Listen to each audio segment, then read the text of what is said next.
I'm Benjamin Pollard with an episode of Rational Security for August 7th, 2022. For today's episode, the team at Lawfare decided to cross-post this week's episode of Rational Security, a podcast hosted by Scott R. Anderson, Quinta, and Alan Rosenstein, in which they cover the week's big national security news stories. Today's Rational Security episode is entitled The Small World After All Edition. In the episode, Alan, Quinta, and Scott sat down with Natalie Orpett to discuss the drone strike that killed Ayman al-Zawahiri, a Justice Department indictment of a Russian agent, and House Speaker Nancy Pelosi's trip to Taiwan. This is Rational Security. I just want to say that I worked out my schedule for today perfectly so that I could record in studio for another podcast and then also record in studio with 2 out of 3 of you. And then you all abandoned me. So here I am, all alone. But you sound marvelous. We just wanted to make sure you would sound really good, Quinta. Exactly. I admittedly, I don't think I have COVID, not knock on woods, but I had a random COVID exposure the other day. And this is the new reality. Basically, every week, if you're hanging out with the wrong crew on weekend, I actually had 2 COVID exposures I found out actually earlier today over the weekend. And it's that's 48 hours. I've got to go isolate myself till I know I'm not sick. You can resolve this by having no friends. that is an alternative strategy. He's already tried that. It's not enough. You can have friends. They can be imaginary. They can be strictly virtual. I don't know if imaginary friends can give you COVID, though. No, they can give you imaginary COVID, aka cooties, and that's fine. That's something. Maybe that's what cooties always was. I will say that I sadly can never join you in person because I have a chronic case of upper Midwesternosis. And I love it. And you know what? I am striking back against the tyranny of localism, presentism, real spacism. I am more than happy to exist as a disembodied face on our cloud-based audio platform forever and ever. Amen. Rants like that are why the 3 of us are going to be in person, so we can have side conversations that you're not a part of. Touche.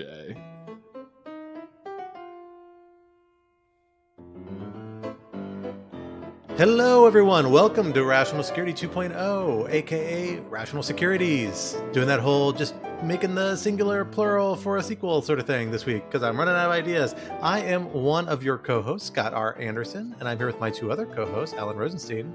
Hello. And Quinta Jurassic. Hello. And we are joined by one of our regulars and favorite special guests, Lawfare Executive Editor, Natalie Orpett. Natalie, thank you for joining us this week. Hello, friends, and way to sneak in that I'm one of your favorite guests. Well, you're kind of our boss, so we have to suck up to you. I think this is the general strategy. It's an excellent one. I approve. Yeah, if we don't do this, Natalie will just veto all of our proposals for articles. Exactly. I don't like edits, so I'm trying to talk you out of them through kindness. But we're excited to have you back on the show, as it's been a little while, for what we are calling the Small World After All edition. Because this week we are talking about a couple of topics that, at least at first blush, seem to have a lot to do with the rest of the world, but actually have ties bringing them on back home that tie into some of the more domestic issues we tend to cover here on Rational Security. For our first topic, another one bites the dust. This past weekend, an American drone strike successfully killed yet another major terrorist leader, this time al-Qaeda leader Ayman al-Zawahiri, in downtown Kabul while apparently avoiding any civilian casualties or significant collateral damage. What does this strike tell us about the Biden administration's counterterrorism strategy and the role it plays in his broader global agenda? Topic 2. Maybe he just mixed up his St. Petersburgs? In Florida, the Justice Department, that is a line from a very desperate defense attorney who may be implicated in this case soon. Because in Florida, the Justice Department has indicted Russian agent Aleksandr Viktorovich Ionov for engaging in an array of political activities on behalf of fringe political candidates and organizations, with the alleged goal of promoting political instability at the Russian government's behest. What light does this indictment shed on Russian interference in American politics, both in the past and moving forward? I would just like to say, with respect to St. Petersburgs, I can't think of 2 cities with the same name that are as different as St. Petersburg, Russia, and St. Petersburg, Florida. Bethlehem, yeah. I think there's a Lima, Ohio. There's a couple choices in there, honestly, but this is a pretty good one. At least for this purpose. Regardless, for our third topic, topic 3, the Bully Cockpit. Over reported objections from the Biden administration, Speaker of the House Nancy Pelosi has flown to Taiwan, making her the most senior U.S. official to visit the hotly contested island in more than 2 decades and raising China's ire at what many say is a sensitive moment. Is her trip helpful or foolhardy? And what does it tell us about Congress's role in U.S. foreign relations? For our first topic, Alan, let me hand it over to you to get us started. So on Monday night, President Biden announced that a Sunday early morning U.S. airstrike in Afghanistan had killed Ayman al-Zawahiri, who was one of the founders, along with Osama bin Laden, of the terrorist group al-Qaeda, and who had been the head of al-Qaeda since bin Laden's death in 2011. Interestingly, an operation that was itself ordered by Joe Biden's Democratic predecessor, Barack Obama. And so perhaps we can talk a little bit about how those two were similar and different in their approach to counterterrorism operations. Al-Zawahiri was killed by a drone strike in an upscale neighborhood of Kabul. He had previously been living in the mountainous regions between Afghanistan and Pakistan, but in particular with the Taliban's takeover of Afghanistan in 2021, he decided to upgrade his accommodations, come in from the cold, and move into apparently a nice part of Kabul. As of now, reports suggest that the operation was, at least tactically speaking, a total success, with only al-Zawahiri killed as he was sitting on his balcony. Apparently, though I think this is still being reported out, the drone was fitted with knives rather than explosives. Yes, apparently that's a ninja drone. There are all sorts of grisly ways to kill people, though in ways that are incredibly precise. So lots to talk about here. But the first I just want, and I'll ask you this, Scott, just to kind of give us a sense, how big of a deal is this? What was al-Zawahiri up to at the time of his death? And what will this do to al-Qaeda in particular? Absolutely. Zawahiri is a very historically significant figure. As you noted, he was a founder of al-Qaeda. He has been kind of an ideological and political leader of al-Qaeda really for several decades now. He's believed to have been most directly involved actually in the 1998 embassy bombings that really brought al-Qaeda onto the scene, played a more direct role in that. A lot of reporting speculates and research speculates that he actually had a pretty limited role in planning the 9/11 attacks, if any, although he appears to have been aware of them and engaged with al-Qaeda after the fact and, the effort to combat U.S. Soldiers in Afghanistan and other places on other fronts. He's played this leading role in al-Qaeda for the last decade or so. It's a little less clear how directly day-to-day operationally he was involved as opposed to kind of broad strategic and ideological and rhetorical support. But he's been in hiding for pretty much the majority of this time. At various points, it's been speculated that he was already dead or very sick. Same rumors about bin Laden for many years before he was eventually taken out in that U.S. raid in 2011. But, he's nonetheless played this very central role in this organization. How significant it is as a counterterrorism objective beyond the symbolic and political value of it, I think is another question. Al-Qaeda is a diminished entity, both because of, arguably, at least by some accounts, U.S. counterterrorism efforts for the last 20 years and allied counterterrorism efforts, but also because of factionalization, kind of divisions within the global movement that Al-Qaeda at one point was really the main hub of, in part, at least by some accounts, because of Zawahiri's own shortcomings in leadership and lack of strategic vision, in part because he was constantly in hiding and therefore had a very difficult job in leading and kind of building an organization compared to certain other figures. So for a lot of ways, I think that there's a good question to be asked here, how much this makes a difference either for al-Qaeda or for global terrorism more generally, because it appears to be a diminished figure in a diminished organization. But I think for the Biden administration, the more significant impact of this is that it is arguably, at least, and they're certainly going to spin it this way, as a proof of concept for the over-the-horizon counterterrorism model that the administration indicated it was going to rely on when it left Afghanistan. That was the bargain. It said, we can leave Afghanistan, but we can still target terrorist targets here and interrupt their operations. And this appears to have done that effectively, again, with very limited collateral damage, which is particularly necessary after the horrendous drone strike on a suspected, what people thought at the time was a terrorist vehicle headed towards a Kabul airport about a year ago during the downfall of the government that ended up killing an array of civilians, including many Afghan children, in a clear case of mistake by the U.S. military. So in the aftermath of that, this stands out as a notable success if accounts of it having no collateral damage are true. It certainly seems like an operational success. Again, in my mind, the question is how replicable is it at scale? How big a strategic difference could it make? But certainly from a political optics perspective, it seems like a big win for the Biden administration. Yeah, I think the one thing I'll say, though, which I will highly recommend to folks, some coverage that we have on Lawfare from several different experts that should be up by the time this episode releases tomorrow, a few of which are up at the time of recording. But I think it depends on how you're defining what al-Qaeda's relative threat is. So to the extent you're talking about al-Qaeda as the threat that in 2001, when Congress passed the AUMF, we were responding to, it's a very different organization, as you say, Scott. And I know that several of the experts whose work I've reviewed have attributed that to Zawahiri's leadership as compared to bin Laden's. But al-Qaeda has actually grown tremendously. It's just in more regions and focused more locally. So if you think of al-Qaeda in terms of what threat is it having more broadly on counterterrorism, the lack of huge dramatic attacks on the West does not mean that it is not still presenting a serious terrorist threat that may be, in a less direct sense, also a serious threat to U.S. national security. Yeah, I mean, I think your point, Natalie, is a really important one. And I've been just struck by the sort of how different the cultural context is of bin Laden's death and Zawahiri's death. I was reminded that bin Laden's death was initially heralded, of all people, by The Rock on Twitter, which I had forgotten about. Truly a great moment in American politics. Apparently, we still don't 100% know how it was that happened. But there's kind of nothing comparable. I mean, people were, celebrating in the streets. I think that, if you asked most people today who Ayman al-Zawahiri was on the street, most people would not have an answer for you. That the visibility is just not the same. Part of that has to do with his different role in the organization and how, international politics and the war on terror have changed. Part of that has to do with perhaps his particular personality.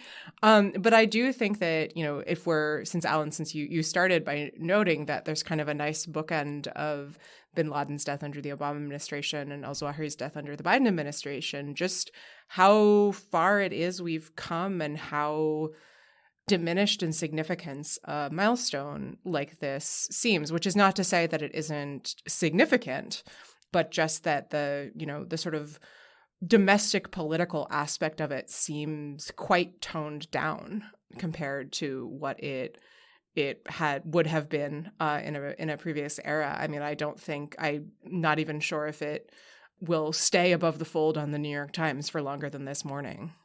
So I have a bunch of follow-up questions for all of you. I think there's a lot of interesting stuff here. I want to start by responding, or maybe asking Scott about something that he said.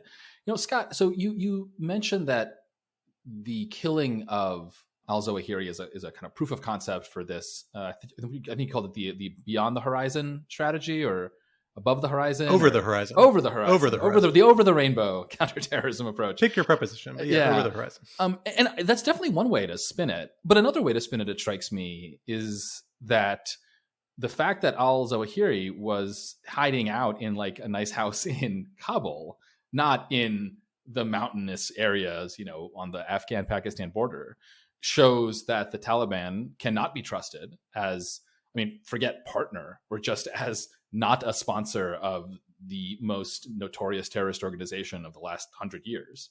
And that it was therefore a mistake, frankly, for the United States to withdraw, or to continue the planned withdrawal, and to do so precipitously. And that maybe we should have stayed in a kind of quote unquote light footprint style. I'm not sure.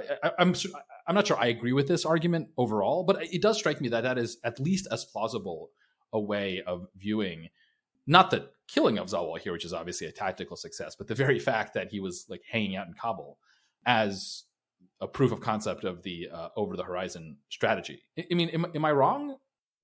No, people are going to make hay with it for that reason, although that's actually not the criticism I would focus on. There you're getting at really the kind of competing claims between the United States and the Taliban. We've already seen come forward saying each was in violation of the withdrawal agreement that the Trump administration negotiated with the Taliban. The Taliban says, look, you're in violation, United States, not us, because our agreement said we're going to keep al-Qaeda from launching military operations that threaten the United States from Afghan territory. Not that, this list of people will never be allowed in the country again. And there's no sign that they were actually involved in planning any attacks on the United States. The United States haven't suffered any direct military attacks. I mean, is the United States really supposed to wait while the head of al-Qaeda hangs out in like a nice Kabul townhouse? That just seems kind of unrealistic. Well, I think the point here is that when you're negotiating this agreement, there's a lot of deliberate ambiguities about how you handle difficult scenarios, right? It's politically difficult for the Taliban to say these people that we have certain relationships with, longstanding for a long time, we're going to throw them out in the cold, despite no matter what our various factions within the Taliban say, to get an agreement with the United States. It's hard for the United States to say, all right, we're going to accept to some degree the which al-Qaeda might still have a presence in Afghanistan. Our big focus is on them not being able to set up training camps or conduct cross-border operations or be a haven for people who we do know have committed or are planning attacks. And, we never know 100% what the actual underlying facts are because they're likely highly classified about what exactly Zawahiri was actually doing if he was involved with planning some sort of new attack on the United States. It's worth noting, historically, Zawahiri actually was a guy who advocated for a much more localist view for al-Qaeda, focusing on, I believe, either his native Egypt or at least a place he spent a lot of time, Egypt. I can't remember if he was Egyptian by birth. But really advocating for a focus on Egypt and the Middle East region back in the 1990s, as opposed to the United States. That was much more bin Laden's view. So it's not implausible that maybe he didn't care about the United States, now that they really weren't in his immediate orbit that he was focused on. We don't really know. And the agreement specifically left a little bit of ambiguity that both parties can say, hey, this is outside the scope of the agreement as we understood it. And there's the sort of agreement that's not legally binding. It's never going to be before a judge. It all exists in the eyes of the beholder. And so I'm not surprised to see them both kind of trot it out and say each side was violating it. And in some ways, both are right or both are wrong, just depending on how you read the probably deliberately ambiguous terms that were put in there precisely to reach agreement around these difficult issues. I think the other issue this touches on with respect to the over-the-horizon strategy is the fact that this strike appears to have been taken by the CIA rather than the military, despite the fact that the military had drones in the region. As one of you referenced, the Department of Defense has a very, very bad track record of late in killing civilians with drone strikes, including in Kabul. But I will also encourage people, if they haven't already, to read a long series that the New York Times did, investigative journalism series on drone strikes and failures by DoD to reveal a pattern of strikes by Azmat Khan and a couple of co-authors. But it's interesting to me, CIA strikes are made under different legal authority and with different standards of input than our military strikes. And so if this is a signal that having withdrawn from Afghanistan, that our counterterrorism strategy is going to rely most or, nearly entirely on the CIA rather than on the military, that has implications as well, including for transparency into conduct. I totally agree with that. The one thing I would note is, I wouldn't be too quick to attribute the fact CIA was involved here over DoD to discrepancy in capability. DoD drone operations just operate at a very different scale. That's part of the different numbers. There's a much higher tempo of operations and much narrower window. I mean, this was an operation that was planned over several months with close surveillance of the target. And so there's reason to believe like DoD would have been totally capable of executing a similar strike, at least in terms of if it had similar capabilities. There are other explanations for the CIA would be involved. One is that it's not clear where exactly this drone is based in the region. There aren't a lot of friendly places. It's quite possible that a neighboring country or maybe some party in Afghanistan, who knows, is willing to host a covert U.S. presence, but not an overt military presence. And it's very hard to have a covert military presence because of a variety of legal and political characteristics. So CIA tends to do that sort of thing. We also, this Ninja rocket, which has never been officially acknowledged by the U.S. government, that was used here, which is an anti-personnel weapon. Like, it's designed to kill one person. It's like, assassination device, essentially. I don't know to the extent to which DoD operates that as opposed to CIA or is trained to operate that. So there's a lot of different factors here that could have entered in. And the fact that this is all done in close nexus with what is now very sensitive intelligence collection in a hostile environment, probably using a variety of methods. And so CIA tends to be better equipped to do that than DoD. So I kind of tend to lean on those factors more than the idea that there might be a capabilities gap or an intent gap in DoD. You're certainly right. The tempo is different for different types of operations, but this one, if DoD were to try and do this, I feel like they might be able to get similar results if they had the same level of training and equipment Yeah, I actually wasn't suggesting that it was a capability issue. I was suggesting that this is an indication of what our counterterrorism strategy might look like, which is to say much more in the intelligence realm and directed by the CIA, which has really serious implications for transparency, decision making, and what legal authorities are being deployed to take the strikes. Before we wrap up, I want to ask one last question, and this is actually based on something Quinta said earlier, which is her observation, and I think it's correct, that the response to the death of al-Zawahiri is so profoundly different than that of bin Laden, and that, we'll probably not be talking about this tomorrow, or at least, not those of us who aren't foreign policy nerds. And so I wonder, given that, how best should we see this operation? Should we see it as an indication that, maybe to Scott's point, counterterrorism is back in some form? There's going to be a robust over the horizon campaign against al-Qaeda or other targets, whatever ISIS is up to these days and future terrorist groups? Or should we think of this more as, look, it's a mop-up operation. The United States was never going to give up chasing after the people who plotted and caused 9/11. But really, we should not be distracted from the fact that the real action, as our next two segments attest to, is great power politics between the United States and Russia and the United States and China. And really, counterterrorism, we should not expect anything particularly exciting except the occasional targeted killing that pops up for 6 hours and then we move on. Yeah, it's a great question. I don't know the answer. I'm curious what everyone else's thoughts are. I will say, since I made that comment about this being above the fold, I double checked. It is the lead story on today's print paper of the New York Times, but when we're recording, so 3 p.m. Eastern time on Tuesday, August 2nd, it has been bumped from the top of the New York Times page by Nancy Pelosi's Taiwan visit, which we will discuss later in the show.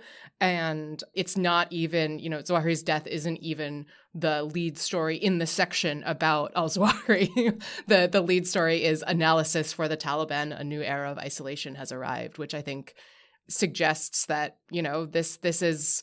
It's kind of situating it within the broader question of, interstate dynamics, right? Rather than a question of terrorism operations. Yeah, I think it's a fair point to note that counterterrorism generally just isn't the priority, certainly for the public, and frankly for the Biden administration it was previously. I do think this strike has greater political salience than, for example, the targeting of a number of ISIS leaders that we've seen take place in Syria by both the Biden administration and the Trump administration in recent years. And that is simply that the Biden administration has a bad record on Afghanistan, that it's desperate to fix. The collapse last year of the U.S.-backed government there, the horrible humanitarian crisis at the airport, it remains a real politically problematic mark on its record, even though, talking points from the White House and other folks don't necessarily like to acknowledge that. And I think that, this is one point that we're going to see pulled out again and again to show, no, in fact, this part of our strategy works. We can hit these people from afar, just like we said we would. We can tamp down their terrorist ambitions if needed. The one point of caution I would actually know on that, because I'm not sure that that's actually a totally accurate representation, is that this is an operation that took place over several months with close surveillance of a target using very advanced technology and a lot of intelligence assets. In other words, it was really expensive. It's not the type of thing you can replicate at scale. And it's not clear that there are enough big targets to operate operational capability that this would actually impact al-Qaeda's operations. But notably, al-Qaeda just doesn't appear to be the threat it once was, nor does it appear to be doing things that threatening in Afghanistan. A lot of that probably has to do more with local dynamics and organizational dynamics than major policy changes. But, this is going to be a talking point for the Biden administration, saying our strategy in Afghanistan worked, and it allows us to retain our counterterrorism priorities and still achieve our objectives there. But those objectives are still probably really pared down because they don't appear to be intent on maintaining a capability to continually suppress terrorist operations. They're talking about surgical strikes at specific leaders. And this is the only time we've seen them use that over-the-horizon capability in a whole year. So, I think it really does reflect what you're talking about, Alan. Counterterrorism just isn't the priority for the administration it once was. They need to check the box so they can still do it. And they're feeling a little defensive about it in the context of Afghanistan. That's why this is significant, I think. But all around, it pretty clearly is an indication, particularly the last year, which nothing really has happened up until now, that counterterrorism just isn't really the big geostrategic driver that it once was. I will say before we break, we recorded the episode of the Lawfare podcast on this with Dan Byman, which is a great conversation, myself and Ben Wittes. So encourage folks to check that out.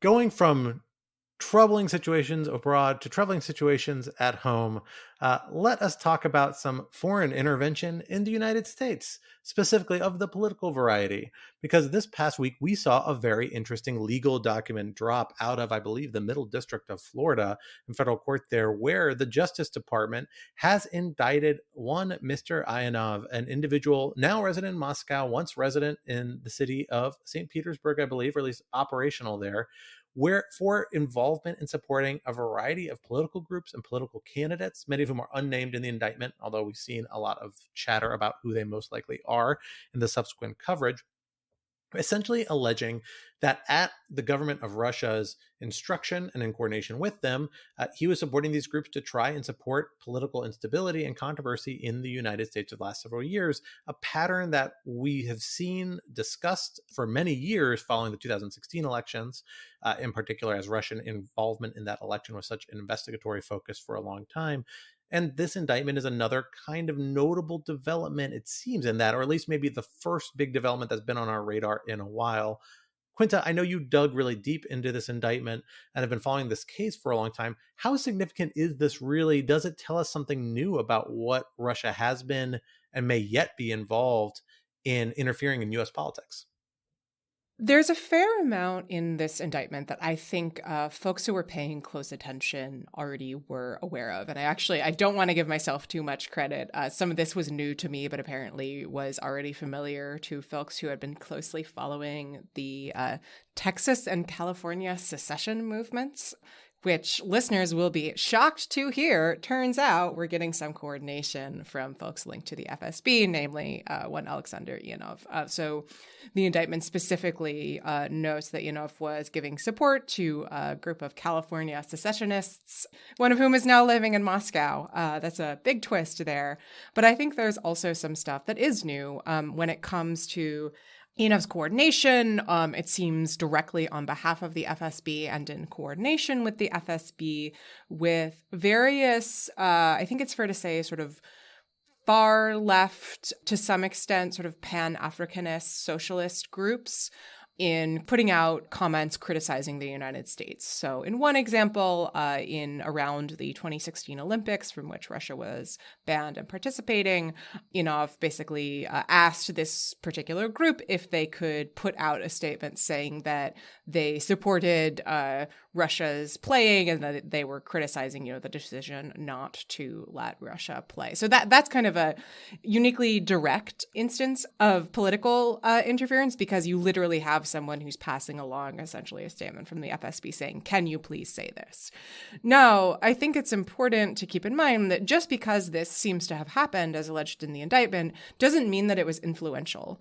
And I want to give a shout out here to Kevin Collier, who's a cybersecurity reporter at CNN, who, when I was tweeting about this, made a very good note.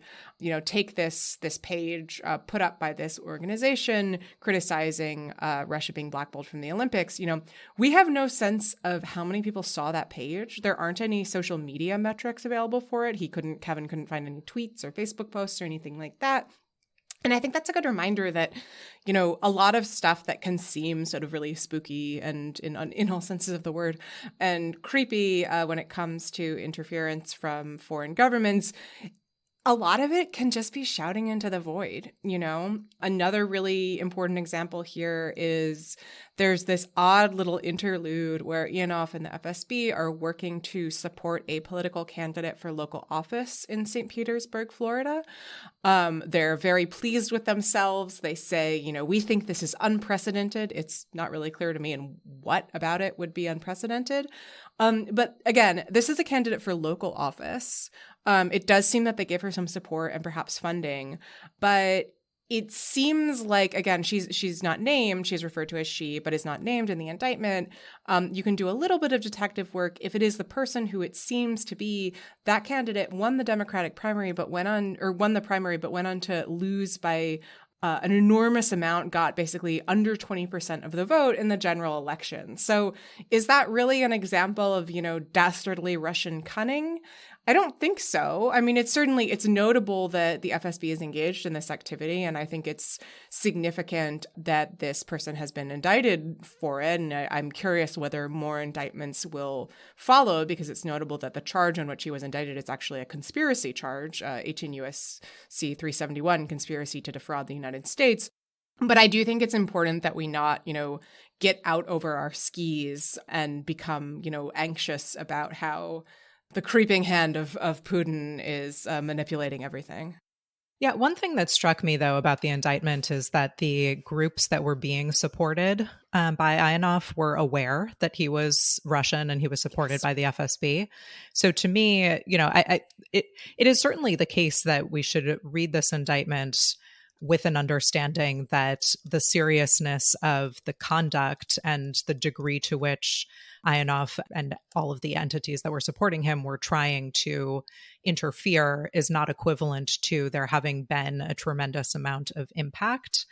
But at the same time, the fact that there were American citizens, according to the indictment, that were happily cooperating and taking support and money and direction from someone they knew to be an agent of the Russian government, I think is very disturbing and should not be taken lightly. And there's, to the extent that that is not taken seriously, it really risks normalizing that sort of support in the interest of bolstering your own political prospects or sense of support. I thought it was interesting and sort of a random detail that he had encouraged one of these groups to draft a statement and send it to the UN, which suggests a different type of influence that they were trying to have.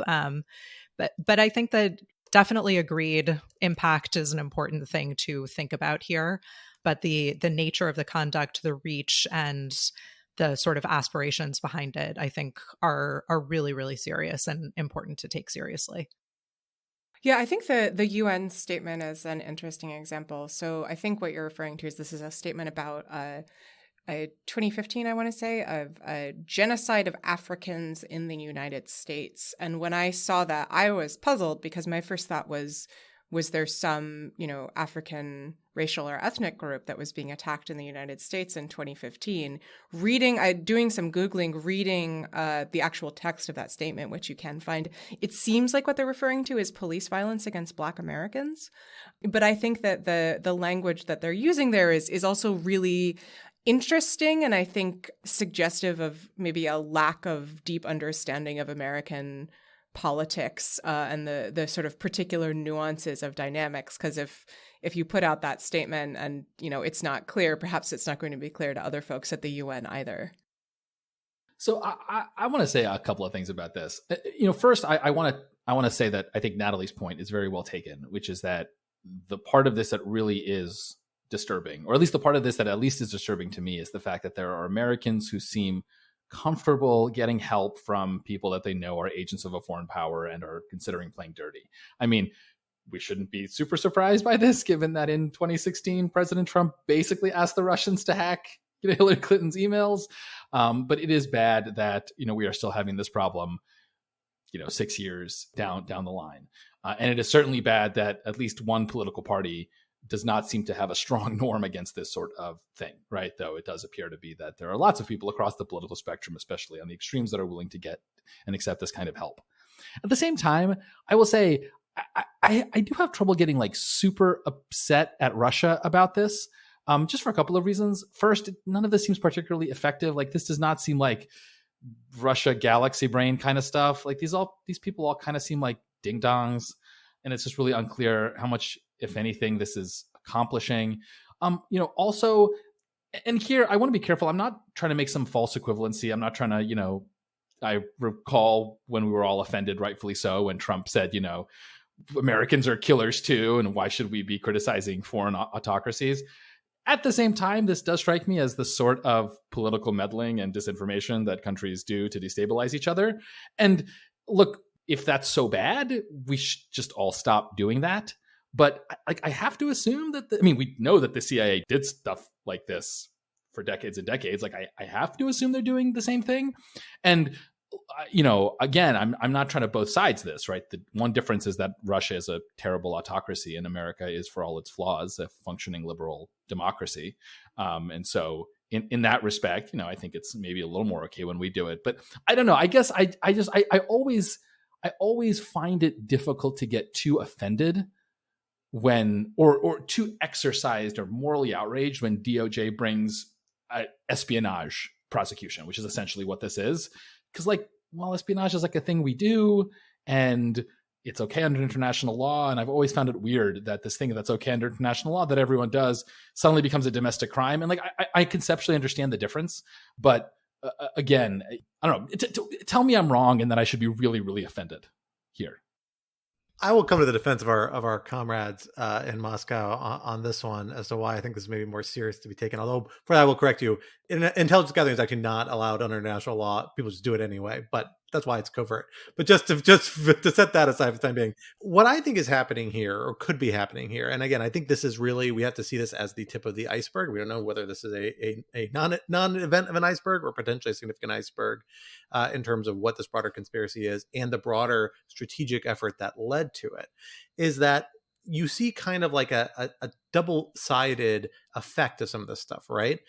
You see this effort to take, in this case, often both kind of like radical left or fringe left and fringe right political movements for various efforts and tie them to this foreign support, right? I think that has the potential to undermine a lot of different and have a lot of different political effects on both sides of the equation. On the one hand, you're saying, well, we're encouraging these fringe behaviors. It's easier for people to point to those and be outraged by them and get them to do things that are controversial and highly public. And we can steer that in a particular way, we being the Russians in this case, steer that in a particular way that lets our other components of our information operations, or maybe just the natural media ecosystem of the United States, exaggerate these things and say, oh, look at these radical people on the left saying the United States is committing genocide. Look at these radical folks on the right trying to secede California from the Union. Let's amplify those even more and feed into the ecosystem because these groups are being promoted, encouraged to pursue that sort of behavior.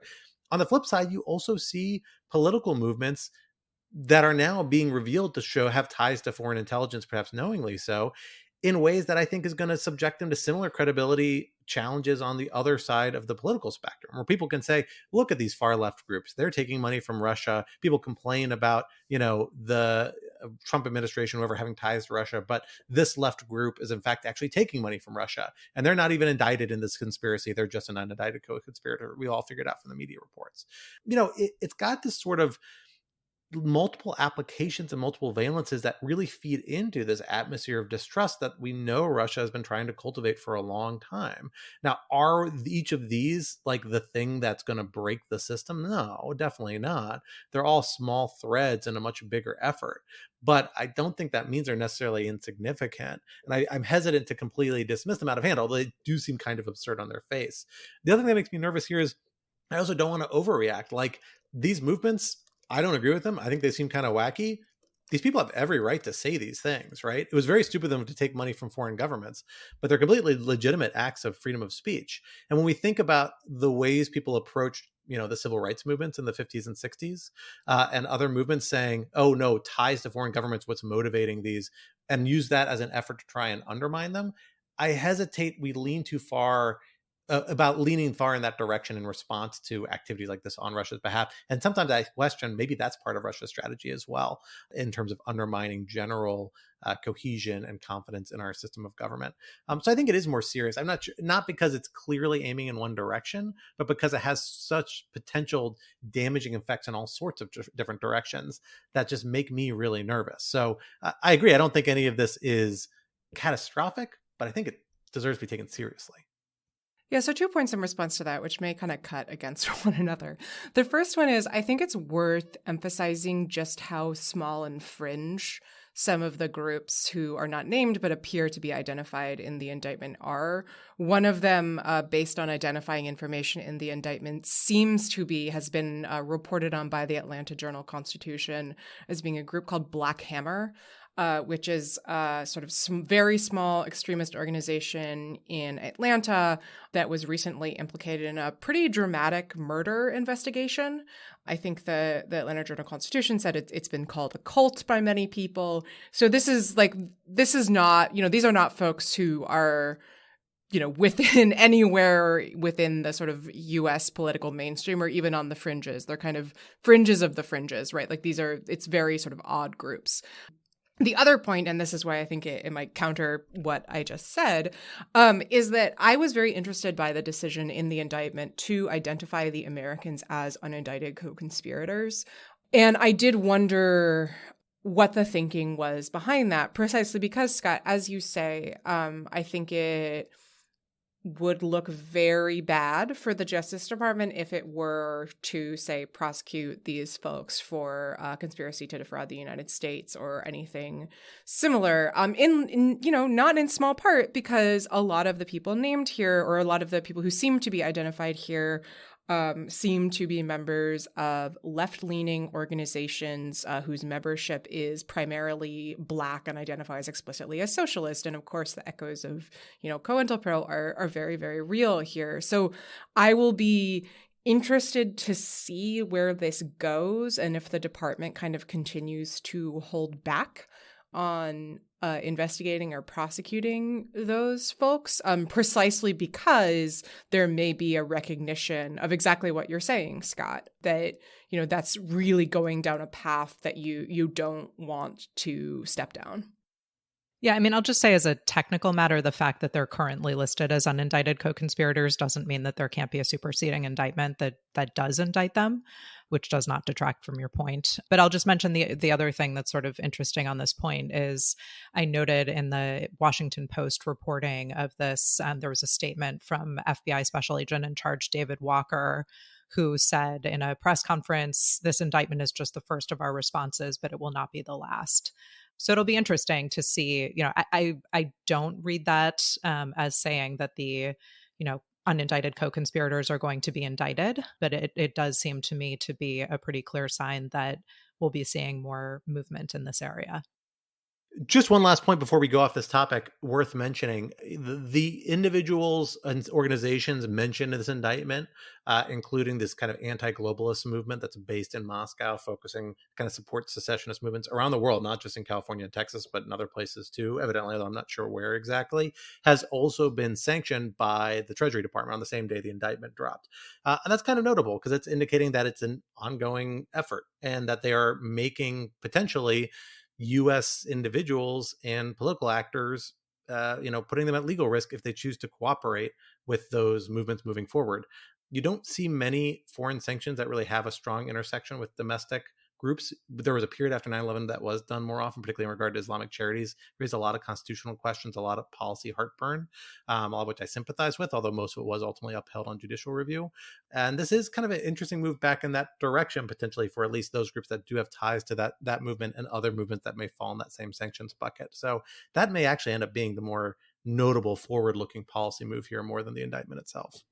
Yeah, and there was actually one other interesting detail that the Treasury Department put out when it added this group to the special designated nationals list, which was that Ionov had sought to collaborate with another sanctioned Russian organization about the feasibility of directly supporting, I'm quoting here, about the feasibility of directly supporting a specific candidate in a 2022 U.S. gubernatorial election.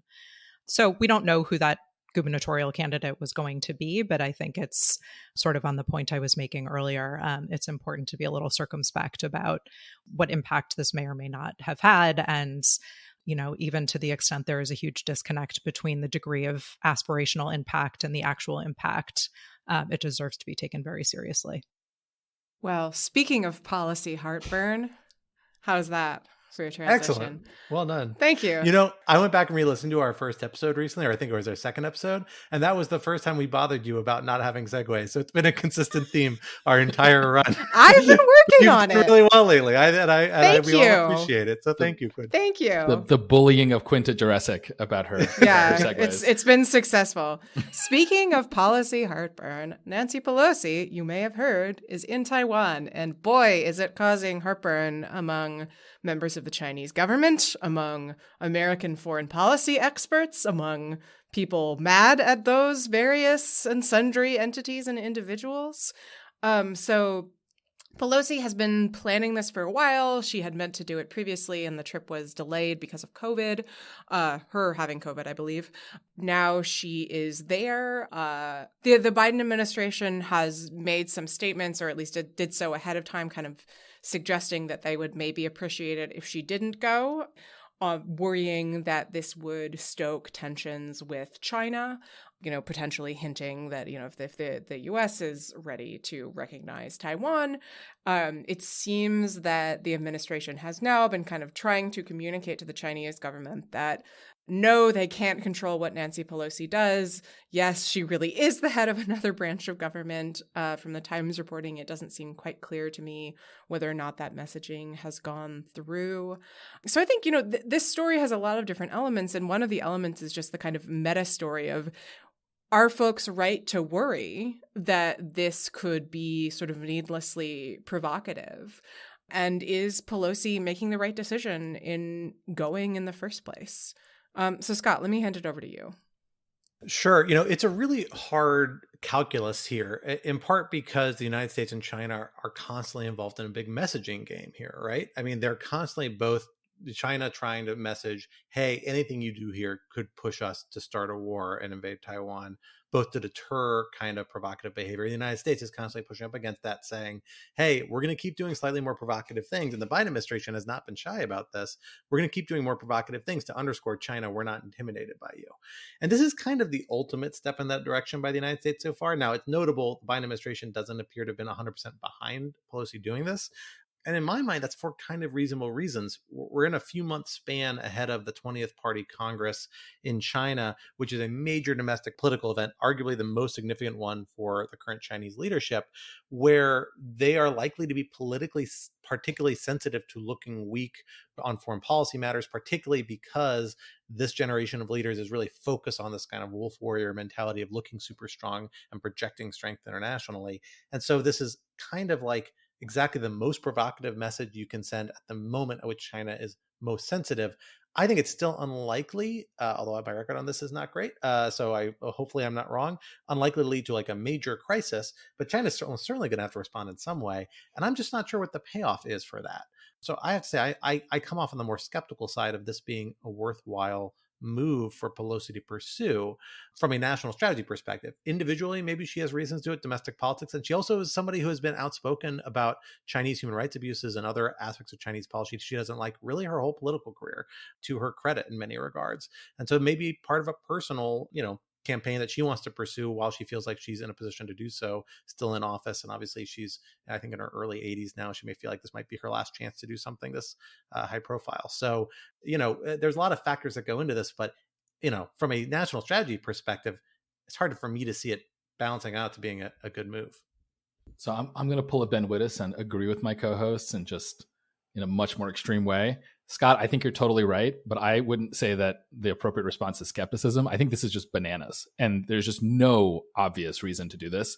And I will say, I think Tom Friedman had a really good opinion piece in the New York Times about this that we will link to. The tone of it was a little arrogant and insidery. The looks on Alan's co-hosts' faces right now are priceless. Look, do you think I like saying nice things about Tom Friedman? Come on. No, but I thought he got it right, which is that this is incredibly inflammatory. It is careless.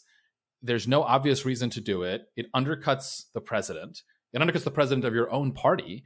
And it's not necessary. If you want to support Taiwan, we can totally support Taiwan. We can support Taiwan to the hilt. We can start World War III over Taiwan if we want to. That's a separate conversation. But if you're going to do that, there's a way of doing that. And that is not having the Speaker of the House, who, well, obviously an important American political figure, is not in the diplomatic chain of command, go out to Taiwan. And I'll just remind Democrats, right, that they were very upset, and I think rightly so, when back in the Obama administration, Republicans, invited Benjamin Netanyahu to give a fairly inflammatory speech before Congress when it was pretty clear that Netanyahu and Obama were not in agreement on some key foreign policy issues. I thought that was inappropriate then, and I think this is inappropriate now. To be clear, right, I don't want this to be misconstrued as saying that there's something unconstitutional about what Nancy Pelosi is doing. She is entitled to do that, right? Both by as being an American citizen and also within the constitutional system that, although it gives a lot of power to the president for foreign policy, clearly contemplates some role for Congress there. And I can imagine, we can come up with some hypotheticals where this would really be appropriate. But what are they doing and why are they doing this? What is being gained here exactly? I tend to agree. I mean, as you are playing the role of Benjamin Wittes saying things in more extreme terms than the rest of us, I will maintain my own appropriate role. The Tammy Wittes approach. I did find it interesting that, I read Speaker Pelosi's op-ed in the Washington Post, curious for what she was going to say. It's her commitment to democracy and human rights in China, the fact that it is historic. It is a historical theme in her career, the fact that she's been an activist on this for a long time. That's good. It's very different than being the Speaker of the House and going in a moment like this and going in what seems to be a contradiction of the policy planning of the executive branch, which is typically the one in charge of our foreign policy. She did not, in her article, and I thought this was a really notable omission, talk about why other types of things that could have been done to show support for Taiwan were not enough, or, was there a sense that we had exhausted all other options for showing strong support for Taiwan? It doesn't seem so. I don't know. I mean, surely there were other options for sending a strong statement that did not involve physically landing in Taiwan, knowing that it would provoke this sort of reaction, both from our own government and from the Chinese. And I think from what I've read, there are several analysts who are not quite sure how much Taiwan wanted this visit either. So, I think that was a really notable omission to me. It's not clear also why this needed to be right now. I didn't get anything from the op-ed about why this was so urgent and this had to be the moment to do it.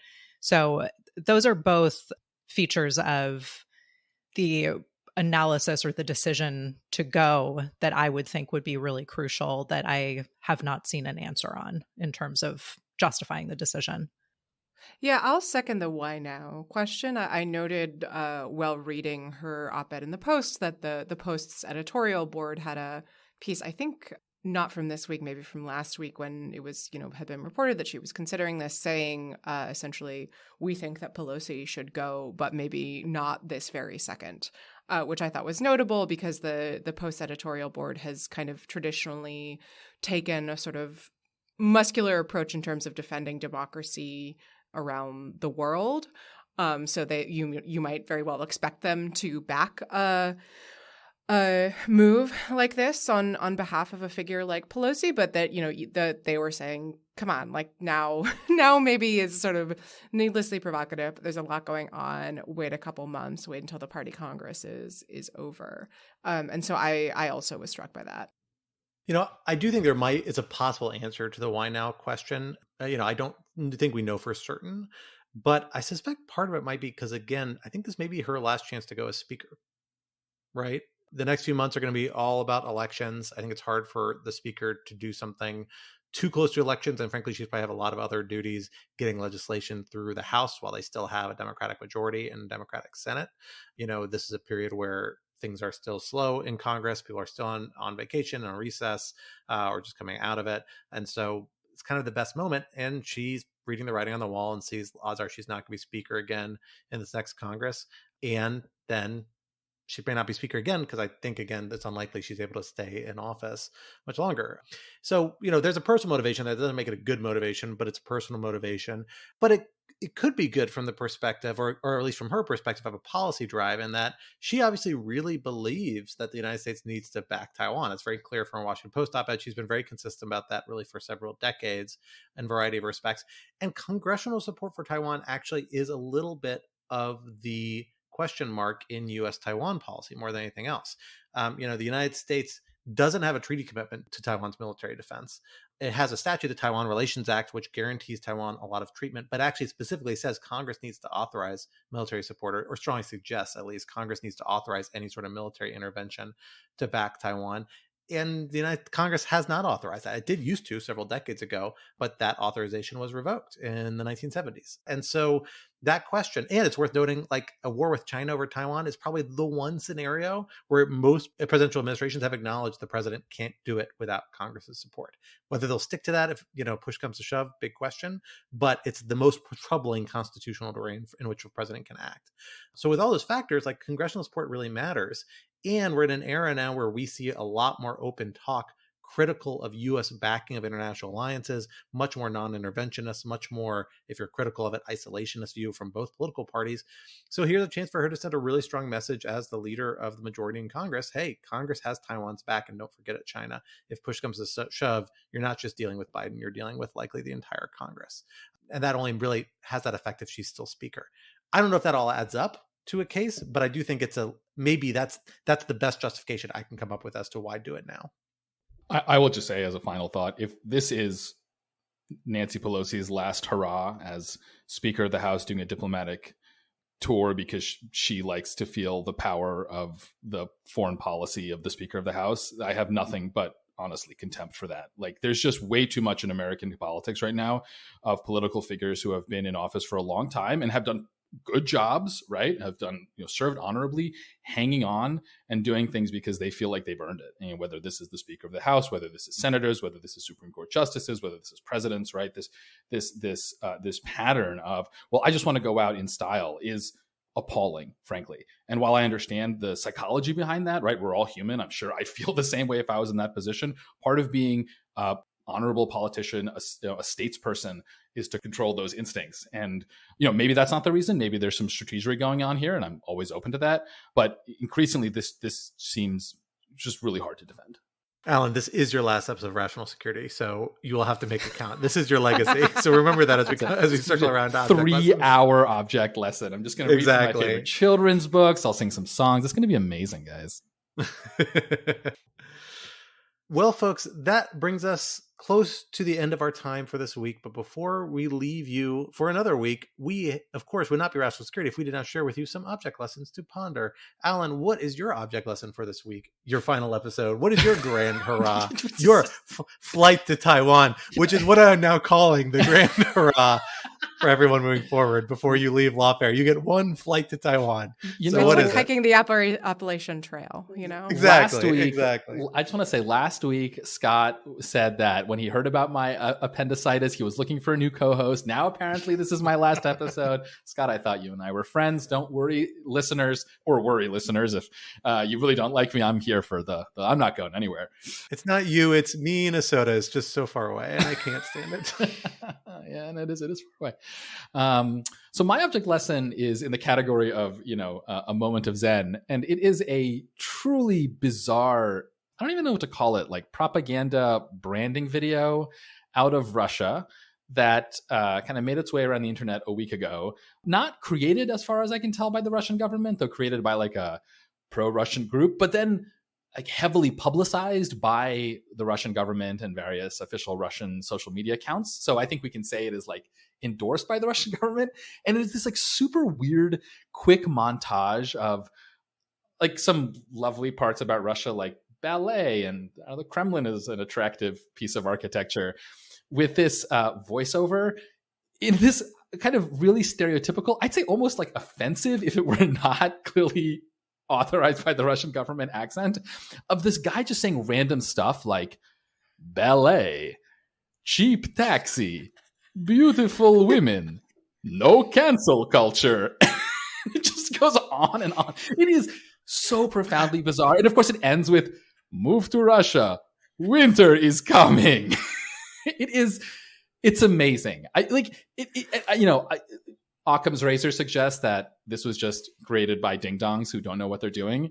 But it's so insane that you kind of can't stop rewatching it. And so maybe it's brilliant. It's amazing. I would highly recommend it. I don't usually try to use Russian propaganda as my object lesson, but I feel confident that it is okay to spread this around. It's amazing. It's so distinctly Russian to have not so subtle threats embedded throughout your promotional video, trying to get people to voluntarily come to your country. I love it. And coming soon, a new indictment with Alan Rosenstein as the lightly veiled, unindicted co-conspirator. Yeah, did I just accidentally just turn myself into an agent of a foreign power? 371, folks. Oh, no. I hear Ionov is a Patreon supporter, so unfortunately, you are really on the hook for that one, buddy. It brings new meaning to material supporter. Exactly. Kind of the original meaning. We ripped that one off, but that's fine. That's fine. Quinta, what do you have for us this week? Well, in comparison, my object lesson is kind of a bummer, so sorry to bring the mood down. Yes, back to the Quinta, the classic Quinta object lesson. Yeah, there is an incredible article in The Atlantic by Annie Lowry, who's a staff writer there, called American Motherhood, that is about her experience of pregnancy. She has 2 biological children. And it's basically just writing about how incredibly brutal her pregnancies were on her body for reasons that remain somewhat opaque, and that certainly, from the way she writes it, could not have been predicted, and sort of considering what that means in the wake of Dobbs and in the overturning of Roe, as more and more people may be forced to carry pregnancies to term that they don't want to, and, the harm that can visit on their bodies. And of course, she's writing here about 2 children whom she very, very much wanted to have. It's a incredible and sobering read, and I think is very, very thoughtful and searing at the same time. So I'd highly recommend taking a look at it if you want to bring your mood down after watching the Russian advertisement. I will second that as heartily as I can. I almost made that article my object lesson before I saw you beat me to it, Quinta, but it is really phenomenal. And I think really a highlight of kind of the sea of post-ops commentary. I thought it was really exceptional. Yeah, and I will also third it, actually. I thought it was incredibly brave of her to write. This is obviously an issue that she will be undoubtedly getting no end of hate mail about. And she really got very personal about the extreme impact this had on her health, and really how much her life was at risk. So highly recommend. I mean, no Tom Friedman, but what are you going to do, Alan? It's fine. It is an amazing piece.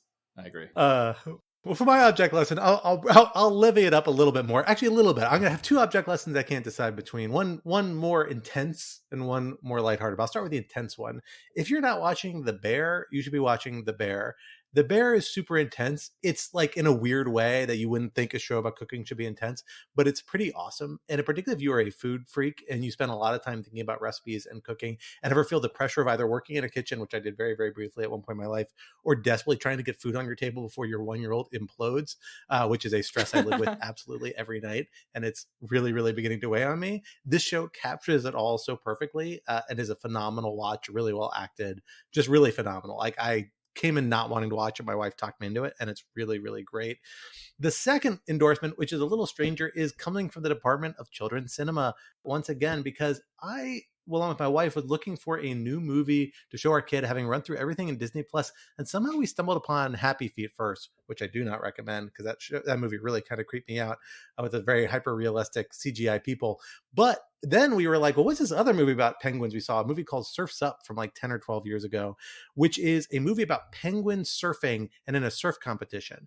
And it's so weird to watch because they do this really weird cinematographic style, but it's all CGI / illustrated, and these interviews with audio. And it took me like 20 minutes watching it to realize that it is a satire of surfer documentaries that are like a really established genre of like documentary film of these like very popular from the 70s through like today, I'm guessing, although I've only seen older ones, about this unique style of like people just being meditative and thinking about the beach and surfing and what it means. And it's pretty amazing. And this captures it perfectly with penguins being the main characters, to the point that they have several professional surfers actually giving real interviews, and they use the audio and put it in as penguin versions of themselves. Like it's really, really phenomenal to watch. I enjoyed it. My wife really enjoyed it. My kid kind of enjoyed it, but I think it's worth watching. If you have a 1-year-old who you just need 10 minutes of stimulation, this is a good option. So I will leave you with those 2 endorsements for this week. Natalie, what do you have for us this week? Well, I recently rediscovered a cookbook that I've had several years that came out at the beginning of the Trump administration that has the delightful title, The Immigrant Cookbook, Recipes That Make America Great. And it is a compilation of recipes from largely well-established chefs and restaurateurs around the United States who are all themselves immigrants. I believe all themselves immigrants, certainly all of whom have immigrant roots. And the other night I made a recipe by Zareen Khan, who's a Pakistani-American woman with a restaurant in California, that was a fish curry recipe. And I simply love making recipes from cuisines that I have a lot less familiarity with, because the number of spices and ingredients and the way in which they're prepared, I think, is really just, this is going to sound cheesy, but a really wonderful reflection of human ingenuity. So it was very uplifting, and there are nice stories from each of the chefs in the cookbook, and there are a lot of really amazing recipes in it. So we will link to the book itself in the show notes, and everyone should check it out. Great recommendation. I love that cookbook. Wonderful. Well, folks, that brings us to the end of this week's episode. Rational Security 2.0, though, is like its forebear, a production of Lawfare. So be sure to follow us on Twitter at RTL Security. Be sure to leave a rating or review wherever you might be listening. While you're at it, visit lawfareblog.com for our show page with links and past episodes, for our written work, the written work of other Lawfare contributors, and for information on Lawfare's other podcast series, including our daily Lawfare podcast and our special series on the January 6th investigation, The Aftermath, hosted by our special guest, Natalie Orpett.